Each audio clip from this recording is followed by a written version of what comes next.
Swayam Prabha. Digital India. Educated India.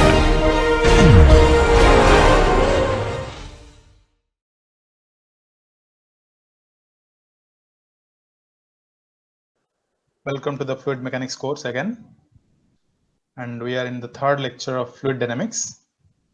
So we have already covered aspects of Reynolds transfer theorem, linear momentum equation and its applications. We have also discussed the equation of motion for real fluids as well as the ideal fluids, where we derived the Navier-Stokes equation, and from that we also derived the Euler equations. So based on the Euler's equation, we could derive the energy equation or the Bernoulli's equation, assuming the potential flow conditions and irrotationality. I hope you will remember all that. We have also seen various applications of the Bernoulli's equation. Now let us see few more applications of Bernoulli's equation.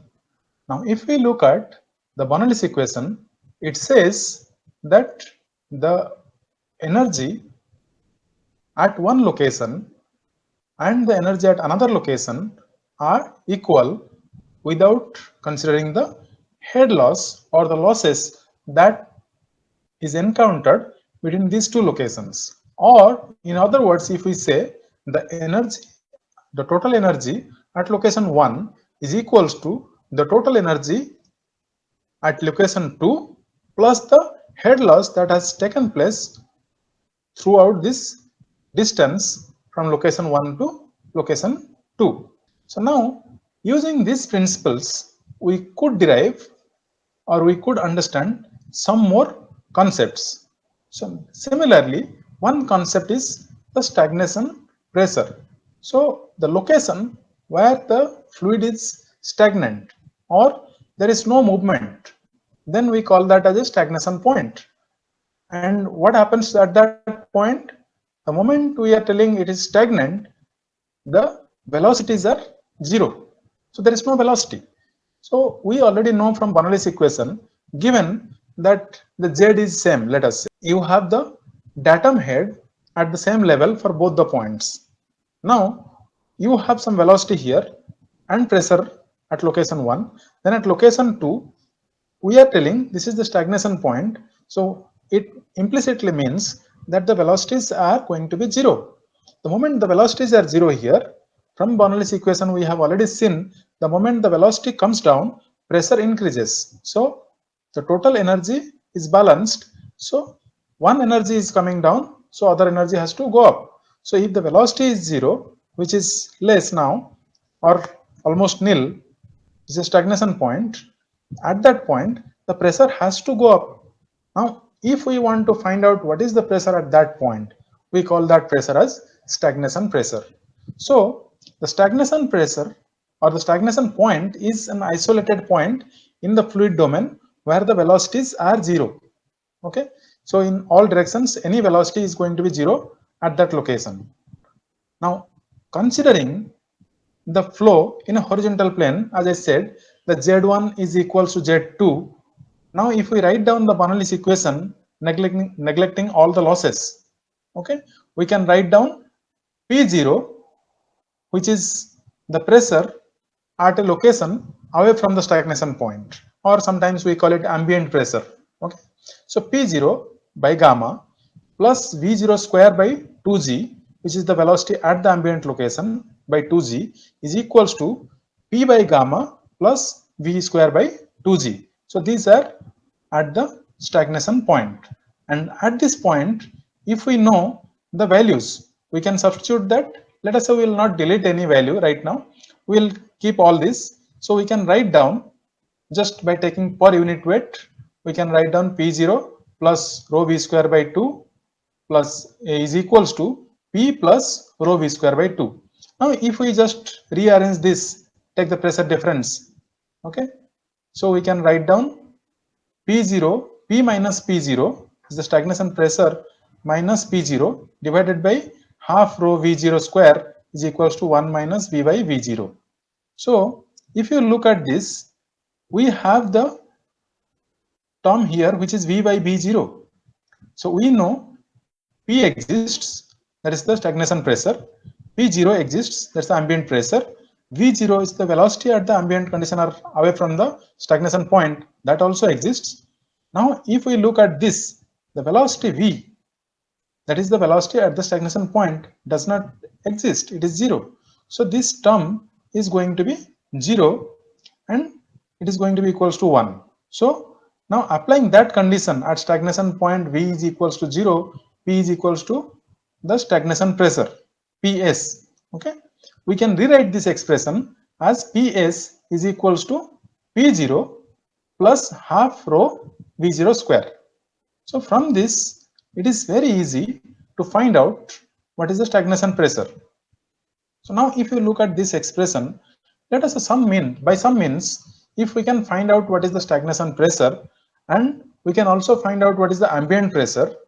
So basically PS and P0 we can identify or we can obtain, then it is also easy for us to find out what is the velocity in the ambient condition. So there are multiple advantages of such concepts. Okay, so now let us look at a typical diagram here. Okay, if you look at this, you have a pipe in which the flow is taking place and you have a tube which is inserted into the pipe and placed, let us say, approximately at the center line of this pipe. And this tube has one opening here, and through this opening the flow can actually enter and it can rise, and it can rise to certain level. So the moment this and this are balanced, the total energy are balanced, so the flow is going to be stagnant. There cannot be any further movement. For some time, the flow is going to keep on pushing inside, but after some time, once the flow is completely pushed and it is going to rise above this, it will be stagnant. So this point is going to, or it will create a stagnation point inside the flow. So this kind of tube is called pitot tube. So we can measure what is the pressure within this flow, right, by measuring this. Now how do we measure this, the pressure here? So you have to know what is the pressure here. So to find it out, if you just put one piezometer, you will be able to find out what is the head that is going to rise. So this is the head, that is P0 by gamma, that we could find out from here. Now here, this is the stagnation point. So we already know this is going to give us P0. So this is obtained, P0 is obtained. We know the velocity. So, or we don't know the velocity, let us say. Now let us say we measure this stagnation pressure. So that is nothing but this total H. Okay. So there is a difference of H here, and this difference is nothing but due to the velocity that is coming up here.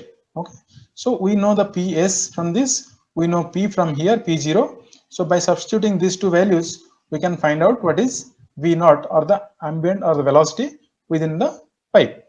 Okay, so these are, or you can also find out the velocities at different elevations. All right. So now same concepts can be used further. Now we understood that the pitot tube is used to measure the velocity at a point in the flow field. So it can be in a pipe flow or any flow field. We can just insert the pitot tube, and that can give us the pressure, that is the total energy due to the as well as the velocity. Okay, we can find out the velocity in the flow. Okay, now the basic pitot tube consists of a tube pointing directly into the fluid flow, but there are other types of pitot tubes which we will see. So this is called basic pitot tube, which is directly inserted into the flow, and the pitot tube is going to point towards the flow direction. Okay, so that we could get the velocities that is along the flow. All right, if you keep it inclined, obviously you may not get it right. So now let us look at another version of the pitot tube, which is called pitot static tube.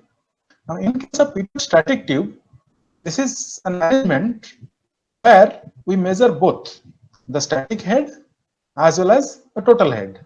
Okay, so in the previous slide, here you have seen this is nothing but your static head. All right, so the flow that is moving in this direction, the motion is in this direction, cannot exert any pressure, or due to the velocity there cannot be any force or pressure that is in the upward direction. So what you are measuring here is the static pressure or static head, whereas here what you measure is the total head, static plus dynamic. Okay, so both the heads are measured here, so we are calling it total head, and this is your static head. Now we can have a system where we can measure both this. Now let us say I will have one tube, something like this, and this tube is almost equal to the tube that we have seen earlier, and the head that we will measure is going to be your total head. Now I will have one outer tube on top of that, and there will be some holes on the side, so it is equivalent to the piezometer that we had, and that is going to measure your static head. So the velocities are going to be tangential, whereas this hole is normal to that, so there cannot be any cross flow. So the pressure that is being measured there is going to be static pressure or static head. So in a single system, we can get the total head as well as static head. So the measured stagnation pressure cannot itself be used to determine the fluid velocity. We need both the total head as well as the static head. So it is obviously useful to have a system like this. Now if you apply the Bernoulli's equation, okay, that states that the stagnation pressure is equal to the static pressure plus dynamic pressure, and we have already seen the dynamic pressure is due to what? Due to the velocity. Okay, so that is basically your rho v square by 2, isn't it? So if we write it mathematically, the total pressure Pt is equals to Ps is the static pressure plus half rho v square. All right. Now if you write down the expression, now here we know the total pressure, we also know the static pressure. So if we write down the expression for velocity v, we could derive that from here. We can write down square root of 2 Pt minus Ps divided by rho. So here if we find out Pt and Ps, then we can get the velocity. Or if we just find out the difference, we really don't need to know how much is the total head, how much is static head, we just find out the difference. So we can have some kind of mechanism where there will be some kind of diaphragm here, and because of this pressure difference, there will be some deflection in that diaphragm, and that deflection can be converted to the pressure delta P. So Pt minus Ps, and that delta P can be substituted here, and we can find out what is the velocity. Okay, so that if we write down, it will be something like this. So you have 2 delta P divided by the rho of the ambient fluid, isn't it? So this delta P is nothing but your G rho GH. Okay, rho GH is the pressure. So rho GH, if you substitute rho GH, this indirectly gives square root 2G delta H. Okay, so delta is the head difference between the total head and static head. Okay, so please remember that this head difference is in terms of the same liquid or same ambient liquid for which you are trying to measure the velocity. Okay, so we can find out the delta H and just substitute in this expression square root 2G delta H, that will give you the velocity. This kind of systems are quite often used in a lot of aircrafts to measure the velocity of the aircraft, because if you attach this kind of device on the outside of the aircraft, you may, because the aircraft is moving in a forward direction, so the velocity can be measured. Velocity of the aircraft is relative to the wind, so the relative speed of the aircraft with respect to the ambient condition is going to be measured by this pitot tube, pitot static tube, you will get a press total head from the front here, and alongside there will be a hole which will give you the static head, and you get the head difference, and that will automatically, simple formula that's used to calculate the velocity, and that's how we get the ambient velocity or the velocity of the aircraft. Okay, so this above equation applies only to fluids that can be treated as incompressible. If your flow is compressible, okay, you have a flow and the fluid inside that flow or in that condition is considered as compressible, then it is not applicable, because our basic assumption based on which we have derived this is not going to be valid. Okay, all right, so this is one of the application of your Bernoulli's equation. Now let us look at some more applications of the energy equation, that is the Bernoulli's equation, as well as the linear momentum equation that we have already discussed earlier. So combination, we will see some applications. Let us first of all apply to a concept or to a case where there is a pipe and the pipe has some section where there is a sudden enlargement of the pipe.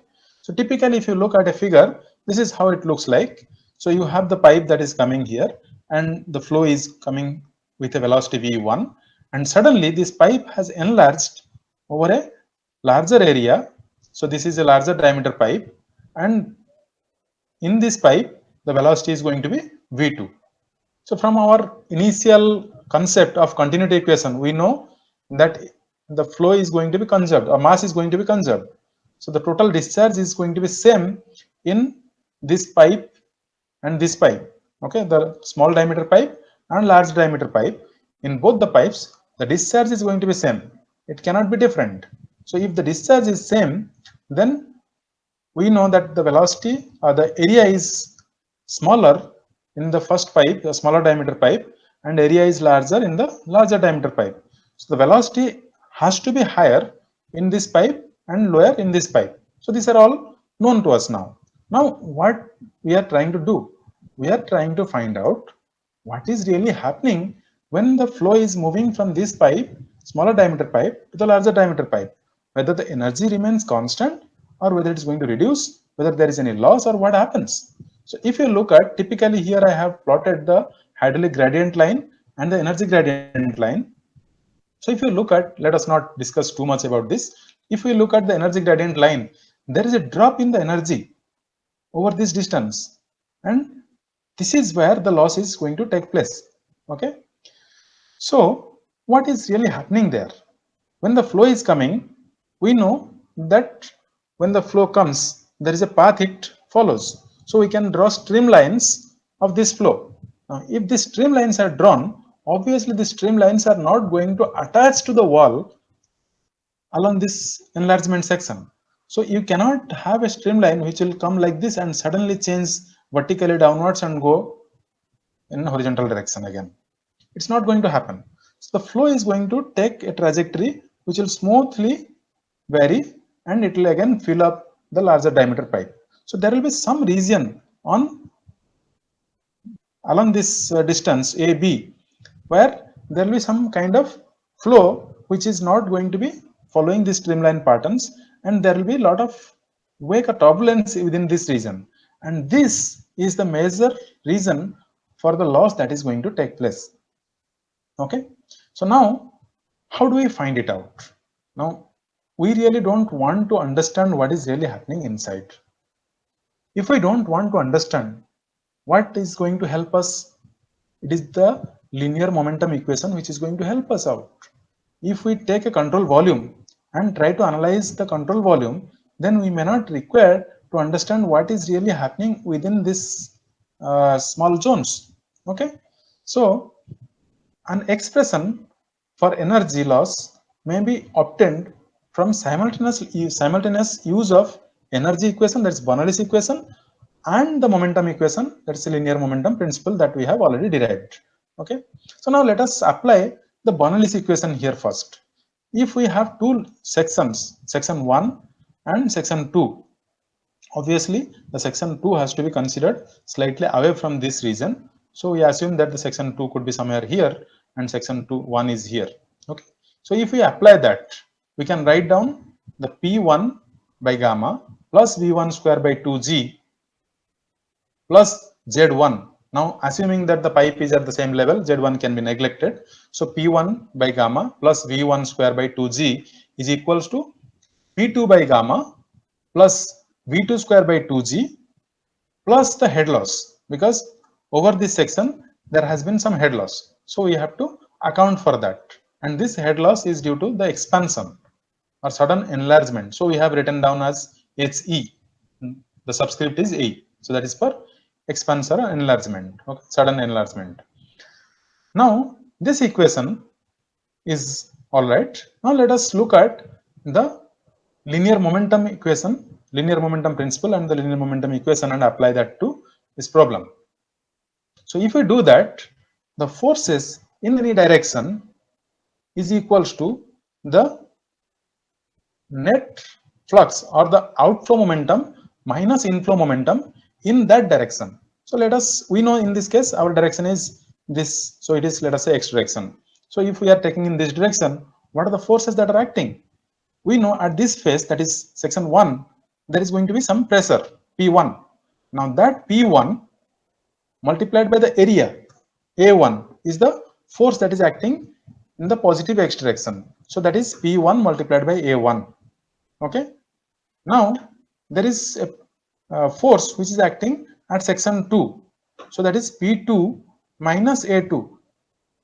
Please remember, we have already discussed several times, the pressure is going to be compressive in nature. So when we take a section, the pressure for this fluid element is going to act in the opposite direction, that is the negative direction. So it is going to be P2 minus A2. Okay. So now there is another term which is called P1 multiplied by A2 minus A1. What is that? Let us try to understand what is that and how that term has come. Okay. So when we have taken the control volume, so basically we take the control volume in such a way that it is something like this. Okay. So this is our control volume. Now when we took this control volume, we know that this area starting from here to here, this area, the pressure is P1 and the area is A1. All right. Now it is assumed that immediate vicinity along this section as well as along this section, the same P1 is going to exist. Over the small fraction of distance, the pressure would not have changed much.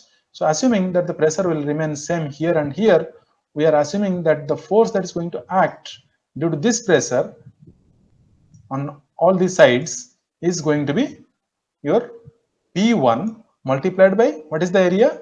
Is A2 minus A1. So we have the area of this, which is A2 minus A1 is going to give you the area that will be along the sides. So on the sides, when the pressure P1 is acting, this is going to be the total force. So the force is now equated, that is equals to the outflow momentum minus inflow momentum. What is outflow momentum? The outflow momentum is across this surface and that is nothing but your rho Q V2. So what is Q? You can take it rho A1 V1 or A2 V2, doesn't matter. So here I have taken it as rho A2 V2, that is rho Q multiplied by V2, that is outflow momentum, minus inflow momentum multiplied by V1. Okay. So this is my linear momentum equation. And if we solve this, we could just resolve in different steps. You can see that. So P1 A2 minus your P2 A2 is equals to A2 V2 rho V2 minus V1. So if you just resolve it taking P1 minus P2 by gamma, you can write down V2 multiplied by V2 minus V1 by G. So we have got this expression here. Okay. Now if you look at the energy equation or the Bernoulli's equation, you can also get P1 minus P2 by gamma, that will be equals to V1 square by 2G plus V2 square by 2g minus V1 square by 2g plus the head loss. Okay, so now let us write down that equation here. Okay, so that equation is given here. You have V2 multiplied by V2 minus V1 by G, that is going to be equal to this term that we have got from the Bernoulli's equation. So based on the momentum equation as well as the energy equation, we could finally write down this expression. So from here, we could write down the expression for the head loss HE. Okay, so the HE, if we write down, it is going to be V1 minus V2 square divided by 2g. You can resolve this and derive this. It's not difficult task for you. All right. So this is how we could write down the head loss that's going to take place, or the losses due to sudden enlargement in a pipe flow system or pipe system. Okay. So the basic concept was how you are taking the control volume and how you are applying the Bernoulli's equation as well as the linear momentum equation. All right. And here, please remember that we assume that there is a pressure which is going to act here on this surface as well as on this surface, that is going to be same as P1. Okay. So assuming these concepts, finally we could derive the head loss. Now let us look at another loss that is due to the sudden contraction. So similarly, just the opposite, if the flow reverses, it is going to be sudden contraction. So now if we look at that, so what is going to happen? Is the concept going to remain same? May not be. If you see, earlier when we considered sudden expansion, the flow was, let us say, coming in this direction. The flow was directly leaving at this point and it was coming and touching the larger pipe diameter and moving.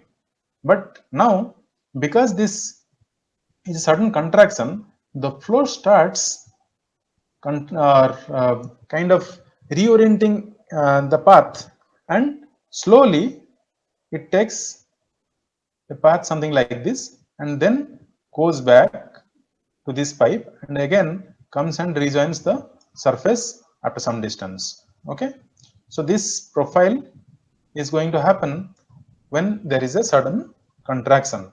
Obviously this is slightly exaggerated, but it is going to be like this. Okay, so now in this case there is going to be a loss. So where is the loss going to take place? The loss could be at these locations which are shown here. There is going to be some loss here, there is going to be some loss here, and these are the places where there will be losses.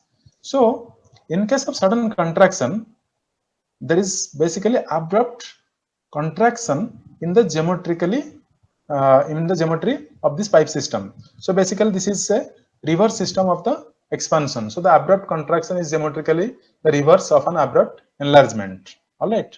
Now here also the streamlines cannot follow the abrupt change of the geometry and hence gradually converge from an upstream section of the larger tube, and then it will again diverge because it is converging. So it cannot suddenly come in touch with the wall of the smaller tube or smaller pipe. So it has to take some section or some distance or some trajectory. The losses due to the contraction is actually not the major loss. Okay, losses are not mainly due to the contraction, it is mainly due to the expansion that is being followed by the contraction. So the section that we discussed here, this expansion section is the one which is contributing to the losses in a major way. All right, so we need to understand that. Now if we apply the same continuity equation, if we apply the energy equation and the momentum equation, we can derive the head loss for this. Okay, the same way we can take a control volume and apply all the forces that are going to act in a direction and the momentum, that is outflow momentum minus inflow momentum, and equate that with the equation that we could write down from the energy equation, we can get the head loss.